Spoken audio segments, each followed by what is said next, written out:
ფაქტობრივ მფლობელობაში არსებული დაუმტკიცებელი მიწის ნაკვეთების შესაძლოა სადაო გახდეს. სოფლის მოსახლეობის დიდ ნაწილს საკუთრებაში არსებული ქონება იურიდიულად დამტკიცებული არ აქვს. მათი თქმით, სასოფლო-სამეურნეო დანიშნულების მიწის ნაკვეთების რეგისტრაცია დიდ თანხებთან და პროცედურებთანაა დაკავშირებული. მოსახლეობის განმარტებით ნაწილ შესაბამისი ამონაწერიც არ აქვს, სადაც მათი ქონების შესახებ შესაბამისი ინფორმაცია იქნება დაცული. ჩვენ გვაქვს დოკუმენტები კი როგორ არ აქვს.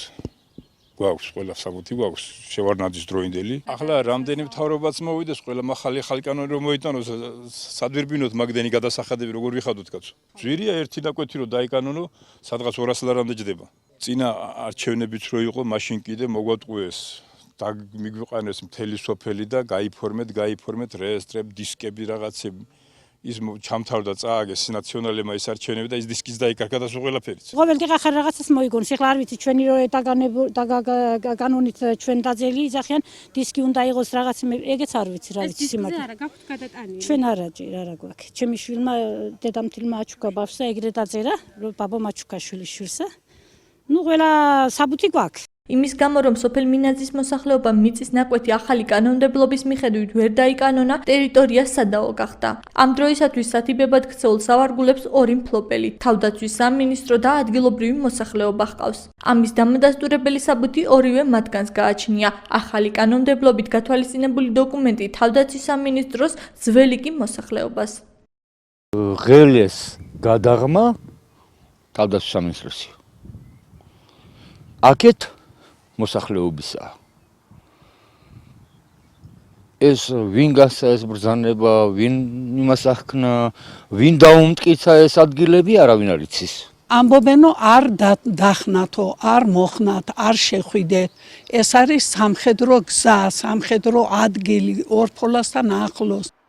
ახალციხის იუსტიციის სახლში აცხადებენ, რომ სასოფლო-სამეურნეო მიწის ნაკვეთების პირველადი დარეგისტრირება უფასოა. მათივე განმარტებით, მოქალაქეებმა სამეურნეო სავარგულის დაკანონებისათვის საჯარო რეესტრს უნდა მიმართონ. მათ არქივიდან კომბლის შემადგენლობის ცნობა, მიწის ნაკვეთების მიღება, ჩაბარების აქტი და აზომვითი ნახაზის ელექტრონული ვერსია უნდა წარმოადგინონ. ახალციხის სარეგისტრაციო სამსახურის უფროსის მოადგილის თქმით, შესაბამისი დოკუმენტაციის ჩაბარებისთანავე მოქალაქე 4 სამუშაო დღეში საკუთრების დამადასტურებელ ცნობას მიიღებს. თუმცა იმ შემთხვევაში თუ დოკუმენტაციის აღება ერთი დღის ვადაში სურს 200 ლარის გადახდა მოუწევს. აზომვით სამუშაოებს კერძო საპროექტო კომპანიები ახორციელებენ. ინჟინრების განმარტებით ნახაზის შედგენა ელექტრონულად ხდება და გაწეული სამუშაოები მიწის ფართის მიხედვით 40-დან 100 ლარის ფარგლებში განისაზღვრება. მანამდე იყო 50 ლარი თითოეული მიწის რეგისტრაცია, პირველადი რეგისტრაცია. ახლა დღესდღეობით უფასოა. ხოლო შემდგომი რეგისტრაცია ვთქვათ და რეგისტრა მიწის ნაკვეთი და მე რესურს გადაუფორმოს ან მემკვიდრეობით მიიღონ ან კიდე ჯუქებით გასცეს, ამ შემთხვევაში უკვე თითოეული მიწის ნაკვეთი 50 ლარია. ეგრეთ წოდებული კლიენტები მობრძანდება. გავდივართ მე საველე სამუშაოებს ვასრულებთ სპეციალური ხელსაწყოებით, GPS-ი ქვია, რულეტკით და ზომავთ მე სტაციონარზე ვასრულებთ ნახაზებს, წერთ დისკზე და უშვებთ საჯარო რეესტრში დასარეგისტრირებლად.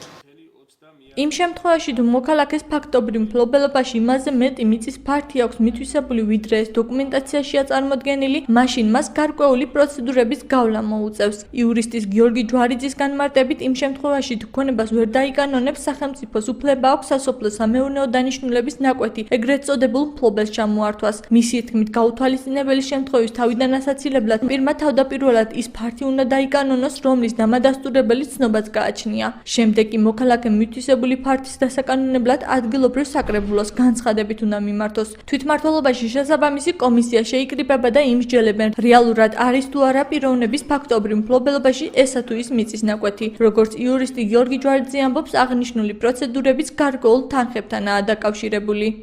კონკრეტულმა პირმა, როცა უღიარებს კომისია ამ თავის თვითნებურად დაკავებულ მიწას, უნდა გადაიხადოს საკუთრების უფლების აღიარების მოთხოვნის დროისათვის საქართველოს საგადასახადო კოდექსით განსაზღვრულ მიწაზე ქონების გადასახადის წლიური განაკვეთის ათმაგი ოდენობა.